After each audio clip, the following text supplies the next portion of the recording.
बादली विधानसभा से भारतीय जनता पार्टी के उम्मीदवार ओम प्रकाश धनखड़ को जबरदस्त समर्थन मिल रहा है। ओम प्रकाश धनखड़ के समर्थन में बादली के सैकड़ों युवाओं ने भाजपा का दामन भी थाम लिया है।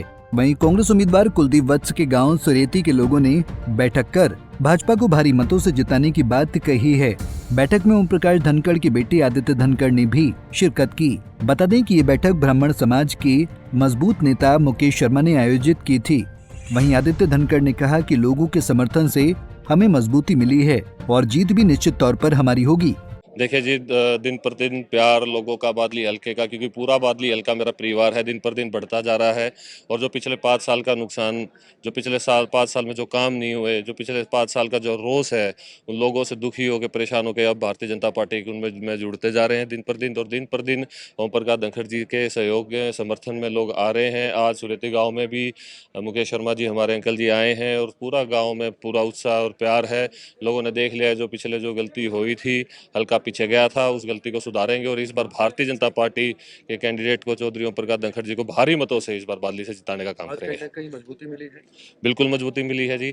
और इतने मजबूत साथी, इतने ठाठे प्रधान जब हमारे गैल ने खड़े तो हमें ठाठापन महसूस होता है, हमारी भी चाल में फर्क पड़ता है और हमें अंदर से एनर्जी आती है। आज 100% मजबूती मिली है और एक तरीके से लगा लो जो जीत का काफिला चल रहा है उसके अंदर निश्चित रूप से एक ये जीत की और मजबूत कड़ी हमारे साथ जुड़ी है।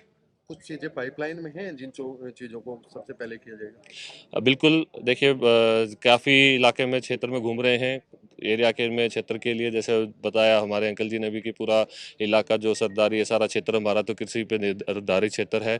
तो जो भी आगे की जो भी कृषि से रिलेटेड जो हमारे इलाके को आगे बढ़ाने के लिए, हमारे इलाके की क्षेत्र को आगे बढ़ाने के लिए जो भी विकास कार्यों को हम पूर्ण तरीके से प्रयास करेंगे और उसको कराएंगे। वहीं प्रचार अभियान के दौरान ओम प्रकाश धनखड़ को भी लोगों को अपार स्नेह हासिल हो रहा है।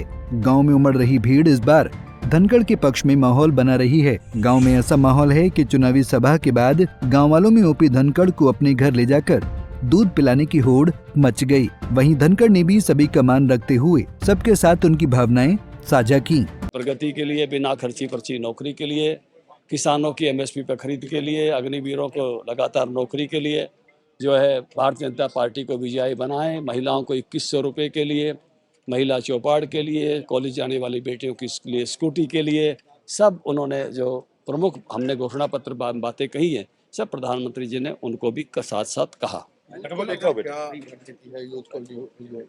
रोजगार के लिए 2 लाख युवकों को रोजगार बिना खर्ची बिना पर्ची के देंगे। कांग्रेस के लोग तो पहले ही कह रहे हैं कि भाई कोटा फिक्स कर रहे हैं 50 वोट पे। भारतीय जनता पार्टी तो हर उस यूथ को नौकरी देगी जो योग्य है, जो अच्छा है, सबको नौकरी मिलेगी। 5 लाख नौकरियां जो है प्राइवेट सेक्टर में भी सर्जित करने के लिए घोषणा पत्र में हमने तय किया। समर्थन मिला है? बिल्कुल निश्चित रूप से लगातार समर्थन चल रहा है और समर्थन दिन पे दिन बढ़ता जा रहा है। मैं बहुत आभारी हूँ, मतलब इतना तगड़ा जन समर्थन मिल रहा है कि रात 2-2 बजे तक मुझे हाजिरी देनी पड़ती है कहीं ना कहीं, जब लाउड स्पीकर बंद हो जाते हैं तब भी कि भाई मिलना जरूर। तो बहुत प्यार लोगों का अपार स्नेह मिल रहा है। कार्यक्रम भी एक तरह से बहुत जबरदस्त हो रहे हैं, बहुत प्यारे। बीजेपी के मैनिफेस्टो को कांग्रेस वाले कॉपी बता रहे हैं। भारतीय जनता पार्टी के मैनिफेस्टो में 234 मुद्दे हैं, 14 चैप्टर हैं। उनके कितने हैं? कांग्रेस का मैनिफेस्टो है ही कहा। वो क्या थे, वो 5 इरादे, पक्के इरादे लाए थे क्या? 7 इरादे। उन पे तो कालिक पोती नीरज शर्मा ने क्या जवाब दे रहे हैं? पूछिए ना, गोगी की बात का क्या जवाब दे रहे हैं कांग्रेस के नेता? कुछ भी नहीं। बादली विधानसभा में क्या सपना लेकर चले?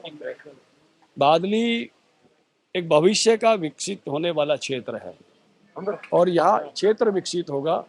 बहुत जगह मैंने देखा है कि क्षेत्र विकसित हो जाता है, वहाँ के लोग पीछे रह जाते हैं।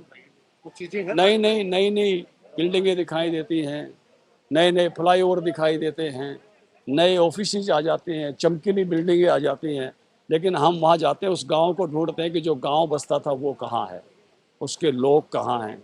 मैं चाहता हूँ कि भविष्य के विकास का क्षेत्र ये बनने ही वाला है, क्योंकि और सब जगह एक लिमिट पहुँच गई है। यहाँ के लोग भी साथ साथ विकसित हों, उनकी समृद्धि साथ साथ हो, वो भी वहाँ दिखाई दे, उस विकास का हिस्सा अगर नहीं दिखाई दे, इसके लेकर काम करना है।